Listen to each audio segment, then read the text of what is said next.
Looking at commodities now, but from the resource or from the source. In Africa, around 62% of women are involved in farming, and women do the bulk of the work to produce, process, and market food.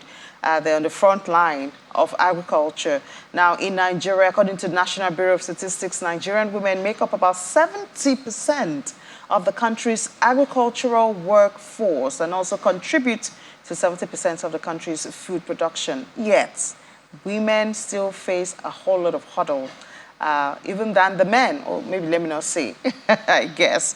We have our guest here, Mrs. Kudirat Hande. She is the founder and president of She Farmers Initiative. Very interesting name, She Farmers. I think it captures it. You're dealing with women who are farmers and all of that. So, 70% of the food we eat is produced by women like you, women you work with. Yeah. And yet, it's not that easy to do this production, is it? Absolutely. We have over 80% of our women in primary production. That's the primary production.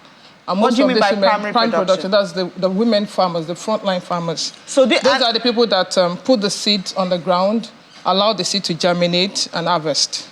Those are they're using subsistence. They are still subsistent, yeah. That's the traditional. And that's one of the major challenges we are facing for our women in agribusiness across the country. And Nigeria is such a country that is extremely blessed. In each state of Nigeria, we have peculiar agro-commodities that thrives in commercial quantities. And these women thrive so much to make sure that day in, day out, they are in the farm. And also, if you notice in each of the markets in the rural areas, those markets, they don't fail. 3 days market, 4 days market, you go to those markets, 80% of the people in the market are women. We will not discount and we will not disrespect our men because they support us.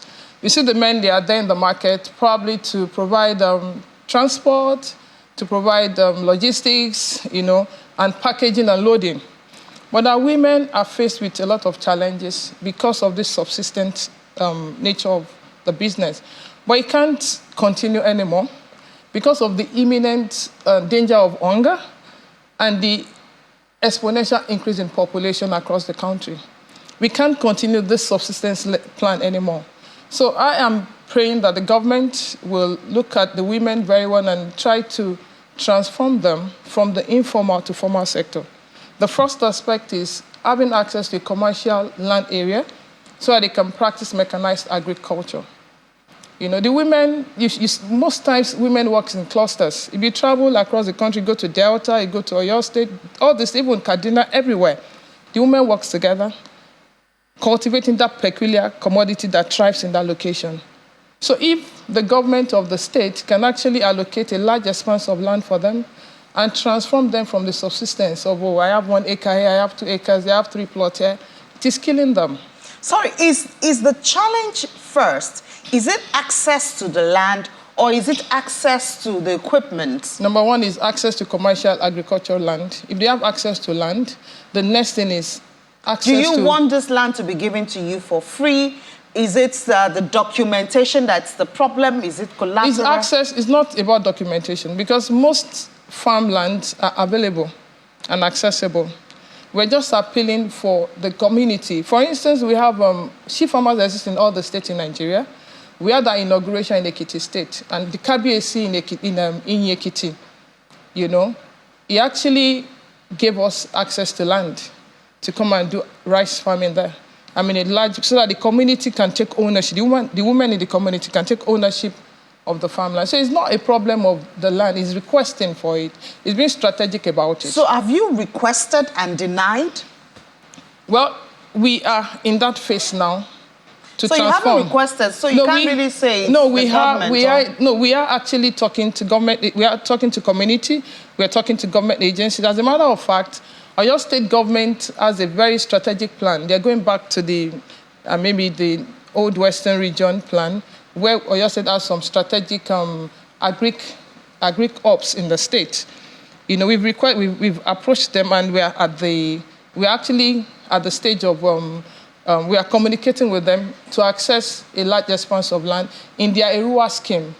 They have a very strategic and very potential agri-growth plan for the state. So we're actually working with them. So it sounds like you're getting access, you're getting what you need when it comes to land. So that shouldn't be a challenge. Yeah, well, that's one thing. Having access to land is one. The second critical thing is access to machines to clear the land. Because in the cost of land preparation, if we have like 50 acres of land, the cost of land preparation is over 60% of clearing. If you have 50 acres, the cost of clearing is more than 60% in the entire cost of cultivation. So even in having access to those lands, we also need access to machineries. We need access to inputs, farming input that will make the clearing and the plowing and the cultivation easy for our women. And then we also need support in the area of access to input like fertilizer and seedlings. Those are very, very important. Yeah, but you do have State Ministry of Agriculture. A lot of them, if you go to their compounds, you see tractors, and I thought those were supposed to be hired out, to people like you. I think what I want to say right now is that with this hope renewed of President Asiwaju Bola Ahmed Tinubu and the 5 billion naira state intervention, coupled with the new Minister of Agriculture, both Minister of the Federal Minister and the state, I think we should be able to look at implementing this sum to enable these women transform from rural to commercial agriculture. And I just want to appeal, I want to use this opportunity to appeal to the state government. Like you said, we've approached the state government. Oyo state government, we are working with them in this regard. We're also talking to some state government, including Delta State, so that our women can have access to a large expanse of land, so they can actually sit back and see machines work for them. Women are going through a lot of stress. If you go to where the women are processing gari, you will like, what's this stress? Our women over the years spent their active life, trying to provide food for the nation. And when it comes to them to enjoy life at retirement, they fall sick because of the challenges, the health challenges inherent in their business when they're growing up. You can imagine a woman frying gari and inhaling smoke and it burning her body, It's not easy. And our women are resilient. They don't give up. They just want to make sure that the children are fed, the family is okay, and there's gari in the market. There's palm oil in the market. So I want to appeal that this intervention of the president will go a long way to create a sustainable food security and measurable. So I appeal to our governors to look inward and they should take ownership of the opportunity in the state. Every state in Nigeria is endowed. If you go to Kaduna, I've been to Kaduna South, we have a lot of ginger, turmeric, and these commodities are well sought after. Nigeria has highest quality of agro-commodities. Have we overcome the challenge of insecurity? Well, the insecurity is something that we have to continue to work on. Do you understand? If we take ownership of our community, I don't think insecurity will be a challenge. Because for me, if you have an expanse of land abandoned, people will hide in it.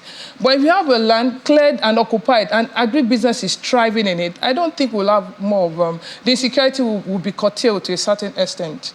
Because I remembered I worked in Bosins after I left NYSC in 2001. And I spoke with one of the chief engineer. He called me some months after and said, that in the 70s, it was in Nigeria, in Maiduguri precisely, that they had over 3 helicopters hovering over Maiduguri, their cotton plantation.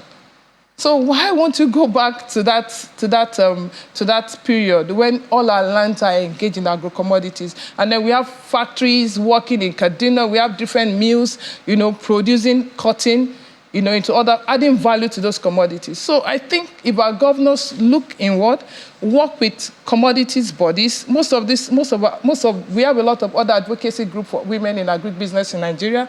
If they can identify them in their state, look at organized private sectors, put them in a team so that they can create a sustainable agric intervention with the Asiwaju Ahmed Bola Tinubu's 5 billion. It's a lot, it's a seed. It should be a multiplier fund, for each state at this point in time in our country.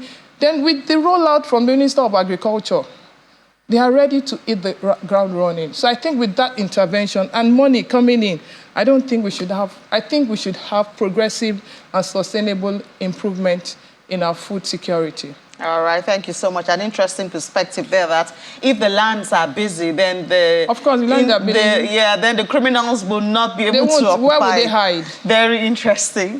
Thank you so much, founder of She Farmer, Mrs. Temitope Ande. Thank you for your perspective, and we really wish you the best. And we appreciate your passion. Thank you very much. Food supply, it's very important because Nigeria, the population is increasing and our lands are arable. You drop anything on the ground, it comes up. I've been to other African countries, Nigeria stand out. We have shea butter, we have everything we need. We are that blessed. We are blessed, yes. Let's just use it. Thank you so much for coming on the show. Thank you. Thank you very much.